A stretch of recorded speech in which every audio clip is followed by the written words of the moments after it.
या सर्व नेत्यांमध्ये एकामेकांची जिरवण्यामध्ये मोठा टाइम जातो।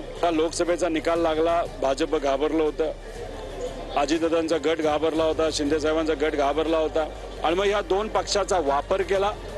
सत्ता आली, आता सत्ता आल्यानंतर वापरून फेकून कसं आपण काही वस्तू देतो तसंच एकनाथ शिंदे साहेबांच्या पक्षाला, अजितदादांच्या पक्षाला भाजप वापरून आता फेकून देते। म्हणून अंतर्गत कलह हा आता आपल्या सर्वांना दिसायला लागलेला आहे।